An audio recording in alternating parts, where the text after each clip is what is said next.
Hello good morning friends. आज जो हमें डाउट मिला है वो है cloning vector and selection from the non transformants and transformants. ठीक है, तो नॉन ट्रांसफॉर्मेंट और ट्रांसफॉर्मेंट का सिलेक्शन कैसे करेंगे, पहले हम समझ लेंगे किसको, क्लोनिंग वेक्टर को। आइए, क्लोनिंग वेक्टर के फॉर्म में अगर हम लोग बात करेंगे तो ये जो मैंने एक प्लाज्मिड ले रखा है वो है PBR 322, PBR 322। ठीक है, 322। अब हम देखते हैं कि ये पूरा का पूरा एक क्लोनिंग वेक्टर है। ये वेक्टर है। वेक्टर कहने का मतलब क्या होता है कि जो कि एक चीज को एक जगह से उठा करके, किसी भी चीज को एक जगह से उठा करके दूसरी जगह ले जा सके, उसे हम लोग क्या कहते हैं, वेक्टर कहते हैं। जैसे कि आप लोग डिजीज कैरी आउट करने में हम लोग जानते हैं कि डिजीज को फैलाने में मक्खियों का बहुत बड़ा रोल होता है, और मक्खी एज अ वेक्टर उसे माना जाता है कि वो एक वेक्टर है किसी भी डिजीज के लिए। ठीक है, उसी तरीके से जीन को कैरी करने के लिए जो जीन का है, जीनोमिक डीएनए को ही जो यूज किया जाता है किसी भी डिजायरेबल जीन को कैरी आउट करने के लिए एक जगह से दूसरी जगह, तो कहाँ एक जगह से दूसरी जगह हम कहाँ ले जाएंगे, क्योंकि हमारे लिए ये यूजफुल पार्ट है, तो हम इसे एक सेल से निकाल करके वहां पर उसे जेनेटिक इंजीनियरिंग के थ्रू इंजीनियर करके उसमें कोई भी चीज ऐड करेंगे, तब जाकर के ये हमारा व्हीकल डीएनए कहलाएगा। और व्हीकल डीएनए के अंदर हम अपना जो भी मटेरियल ऐड करेंगे तब जाकर के ये वेक्टर डीएनए कहलाएगा। और इस वेक्टर डीएनए वाले पार्ट को, इस वेक्टर डीएनए को हम लोग क्या करेंगे, किसी भी हमारे ऐसे सेल में ट्रांसफॉर्म किसी ऐसे ऐसे सेल में इसको ट्रांसफर करेंगे जहां पर ये बहुत जल्दी से मल्टीप्लाई कर सके और हमारे यूजफुल पार्ट को, हमारे डिजायरेबल पार्ट को बना सके। ठीक है, यानी कि हमें जो डिजायर्ड है उसे बना सके। आइए हम बात करते हैं क्लोनिंग वेक्टर के बारे में। ठीक है, तो देखिए क्लोनिंग वेक्टर के बारे में अगर हम लोग बात करेंगे तो ये एक इंजीनियर्ड है। याद रखेंगे कि PBR 322 कहीं पर भी नेचुरली नहीं पाया जाता है, PBR 322 लेबोरेटरी मेड है। ठीक है ना, नेचुरली इस प्लाज्मिड को ऑब्टेन किया गया और उसमें जेनेटिकली इंजीनियर करके, यानी कि उसके अंदर जीन्स का इंसर्शन कर करके उसे PBR 322 बनाया गया है। इसके बारे में हम लोग डिटेल स्टडी और आगे में करेंगे। पहले हम लोग जान लेते हैं कि इसमें क्या क्या पार्ट्स हैं। ठीक है, इसमें क्या क्या पार्ट्स हैं, जैसे कि अगर हम बात करते हैं इसमें सबसे पहला जो ये पार्ट है इसे हम लोग कहते हैं ORI, जिसे कि हम लोग कहते हैं ओरिजिन ऑफ रेप्लिकेशन। यहाँ पर से ओरिजिन ऑफ रेप्लिकेशन, रेप्लिकेशन इस जगह से स्टार्ट होगा, रेप्लिकेशन क्या होगा, इस जगह से स्टार्ट होगा। ठीक है ना, इसमें अगर हम देखेंगे यहाँ से लेकर के यहाँ तक का जो पार्ट है ये एम्पिसिलिन रेसिस्टेंट जीन का पार्ट है जो कि इसमें ऐड किया गया है। ध्यान रखेंगे नेचुरली इकोलाई के अंदर किसी भी तरह का रेसिस्टेंट जीन नहीं होता है, ये भी प्लाज्मिड एक तरह से इकोलाई से ऑब्टेन किया गया है।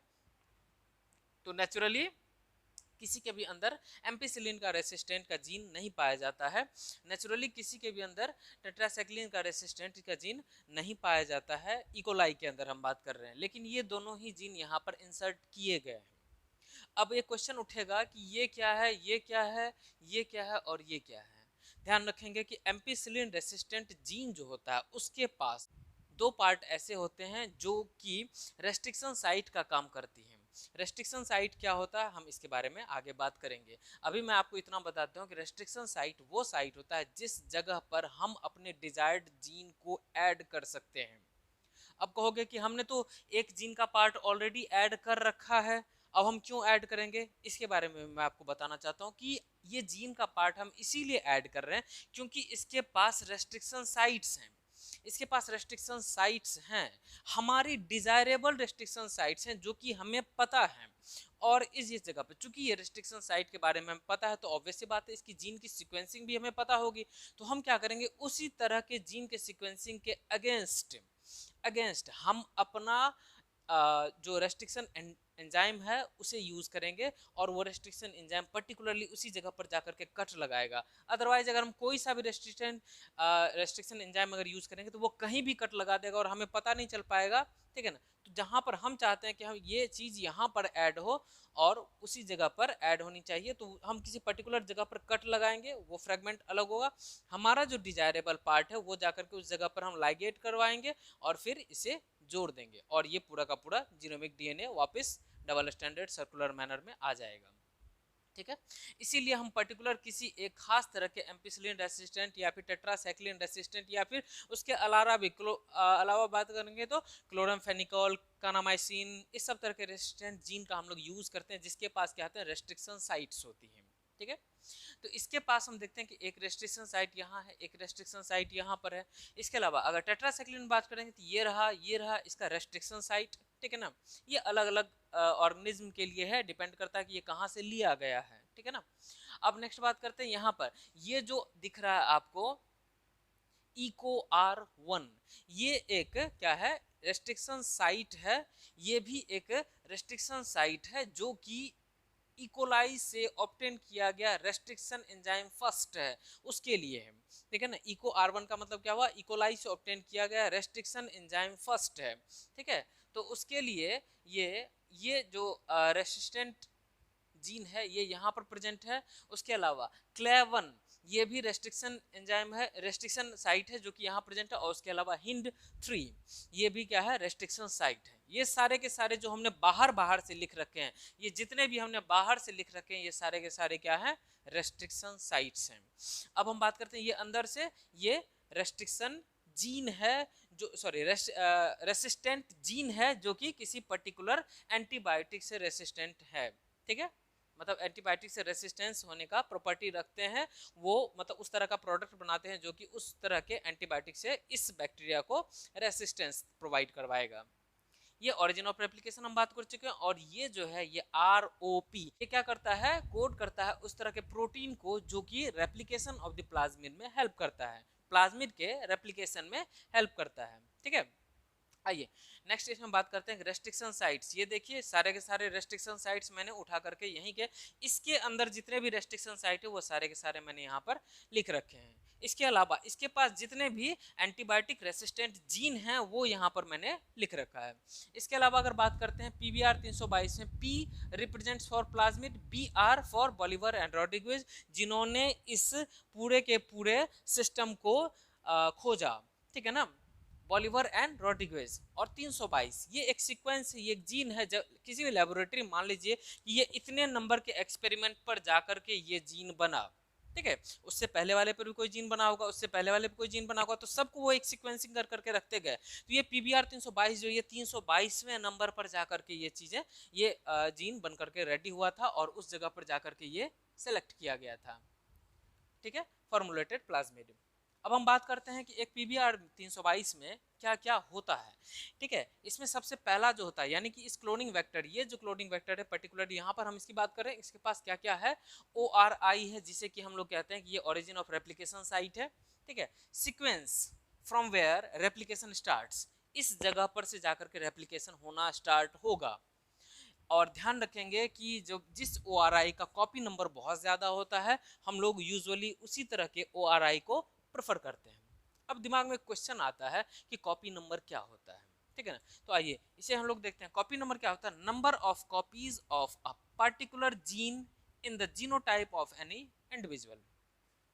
जब सेल डिवीजन होगा तो ये ORI जब इस DNA को भी मल्टीप्लाई करवाएगा, जब सेल डिवीजन हो रहा होगा तो ये DNA भी मल्टीप्लाई करेगा, रेप्लिकेट करेगा। तो रेप्लिकेट करने के टाइम पर इस प्लाज्मिड का वो कितना कॉपी बनाएगा, ये डिफाइन करता है उस ORI का कॉपी नंबर, ठीक है ना। जैसे कि अगर हम लोग बात करेंगे 322, PBR 322 का अगर हम कॉपी नंबर की बात करते हैं, इसके कॉपी नंबर की अगर हम लोग बात करते हैं तो इसका होता है 15 से 20।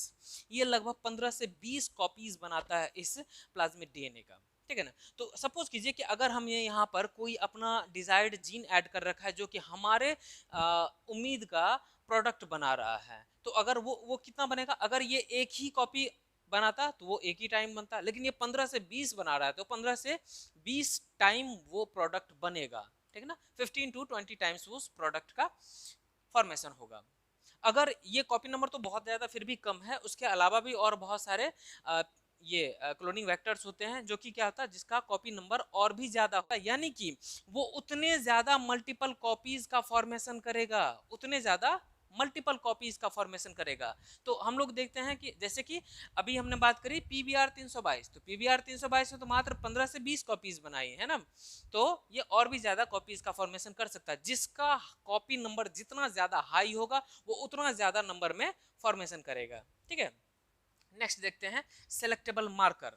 अब ये सेलेक्टेबल मार्कर क्या होता है? ये सेलेक्टेबल मार्कर वही हैं जो कि यहाँ पर हमने जीन की फॉर्म में यूज करे। यहाँ पर दो ही सेलेक्टेबल मार्कर मैंने यूज करे हैं, एम्पिसिलिन एंड टेट्रासाइक्लिन। देख लेते हैं इसके अलावा ये क्या करता है, आइडेंटिफाई करने में हेल्प करता है और साथ में एलिमिनेट करने में हेल्प करता है। किसे? ट्रांसफॉर्मेंट्स को नॉन ट्रांसफॉर्मेंट्स में से।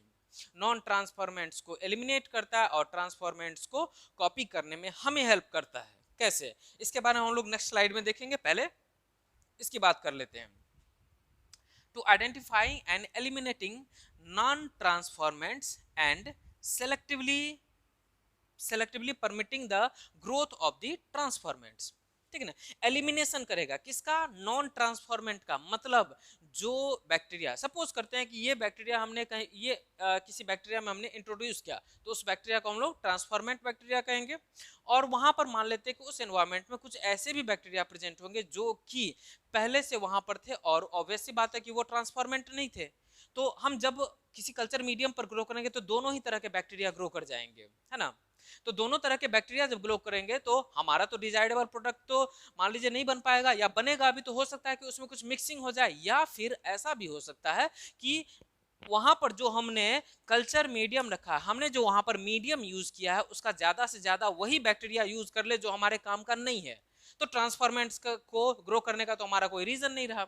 तो हम क्या करेंगे, हम चाहेंगे कि वहां से नॉन ट्रांसफॉर्मेंट्स को हटाया जाए और ट्रांसफॉर्मेंट्स को बचा करके रखा जाए, ताकि ये हमें ज्यादा से ज्यादा नंबर में प्रोडक्ट दे सके, ठीक है ना, ज्यादा से ज्यादा अमाउंट में प्रोडक्ट दे सके। तो हम लोग क्या करेंगे, नॉन ट्रांसफॉर्मेंट्स को एलिमिनेट करेंगे, उसको आइडेंटिफाई करेंगे, उसको एलिमिनेट करेंगे, और क्या करेंगे इसमें सेलेक्टिवली क्या करेंगे, परमिट करेंगे the growth of transformants. Growth of transformants को हम लोग प्रमोट करवाएंगे, है ना। नेक्स्ट देखते हैं, जैसे कि एग्जांपल अगर हम बात करेंगे तो gene coding resistance to the antibiotics, ठीक है, antibiotics such as amp chloramphenicol, tetracycline and kanamycin, ये सारे के सारे क्या हैं, ये सारे के सारे एंटीबायोटिक्स से रेसिस्टेंट जीन्स हैं। क्लियर है ना। अब हम लोग नेक्स्ट स्लाइड में देखेंगे।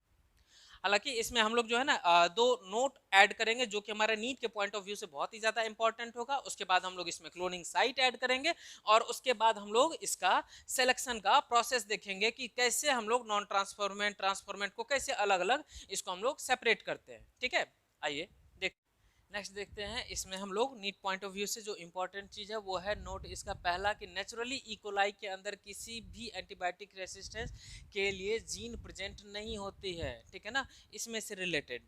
नेक्स्ट हम बात करते हैं इसके अलावा कि लैक ऑपरेंड में आपने एक जेड जीन सुना होगा, ठीक है ना, ZYA। तो जेड जीन जो होता है वो क्या प्रोड्यूस करता है, वो बीटा गैलेक्टोसाइडेज प्रोड्यूस करता है, उसको भी as a selectable marker use किया जा सकता है। ये आपके लिए इंपॉर्टेंट पॉइंट है आज का, ठीक है। बीटा गैलेक्टोसाइडेज की अगर हम लोग बात करते हैं तो ये अपने एक खास सबस्ट्रेट के साथ मिल करके ब्लू कलर प्रोड्यूस करता है। तो ब्लू कलर प्रोड्यूस करने से क्या हो जाएगा, ब्लू कलर प्रोड्यूस करने से ये हो जाएगा कि ये कॉलोनीज ब्लू कलर में ट्रांसफॉर्म हो सकती है। तो ये हमारे लिए पहचानने में और ज्यादा आसान हो जाएगा। ब्लू कॉलोनीज को हम लोग एज ए ट्रांसफॉर्मेंट सीधा सेलेक्ट कर सकते हैं, ठीक है। तो ये भी जो है बहुत ज्यादा इंपॉर्टेंट है।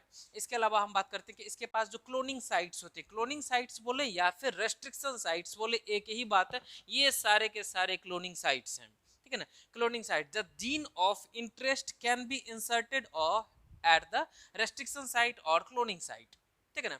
हमारे जो जीन ऑफ इंटरेस्ट है, सपोज कीजिए कि हम किसी एंटीबायोटिक से किसी भी एंटीबायोटिक को बनाना चाहते हैं, तो उससे रिलेटेड जो भी हम प्रोडक्ट ऑब्टेन करना चाहते हैं उससे हम क्या करते हैं, इस जगह पर इंसर्ट कर सकते हैं। तो ये हमारा जीन ऑफ इंटरेस्ट वाला साइट हो जाएगा जिसे हम रेस्ट्रिक्शन साइट या क्लोनिंग साइट कहते हैं। और वहां पर जो हम जीन इंटरेस्ट करेंगे उससे जिस जीन को हम इन लोग इंसर्ट करेंगे उसे हम जीन ऑफ इंटरेस्ट कहते हैं, ठीक है। उसके बाद है सबसे कि लास्ट की साइज ऑफ वेक्टर, जो इसका सबसे कम होता है। PBR 322 का अगर हम बात करेंगे तो बहुत कम साइज होता है, 4.3 का ये होता है, ठीक है। देखिए साइज क्यों स्मॉल होना चाहिए, वेक्टर का साइज जब स्मॉल होगा तो ये आसानी से इंसर्ट किया जा सकेगा किसी भी बैक्टीरिया के अंदर, ठीक है ना। ज्यादा बड़ा साइज होगा तो उतनी ज्यादा दिक्कत होगी। दूसरी हम बात करते हैं कैरेक्टरिस्टिक्स के अंदर PBR 322 की, तो पहला तो इसका साइज स्मॉल है, दूसरा इसके पास दो सेट्स हैं, एंटीबायोटिक रेसिस्टेंट के दो सेट हैं। ये रीजन है कि इसका selection is a two step process. इसका सिलेक्शन भी क्या होता है, टू स्टेप प्रोसेस हो जाता है। और तीसरा रीजनेबली हाई कॉपी नंबर, ठीक है ना। नॉर्मल यूजुअल जो प्लाज्मिड होता है उसके कंपैरिजन में पीवीआर 322 का 15 से 20 गुना ज्यादा हाई कॉपी मतलब कॉपी नंबर होता है, तो हम लोग इसे सेलेक्ट कर सकते हैं। ठीक है, आइए नेक्स्ट देखते हैं कि ट्रांसफॉर्मेंट से नॉन ट्रांसफॉर्मेंट को हम लोग कैसे अलग करेंगे।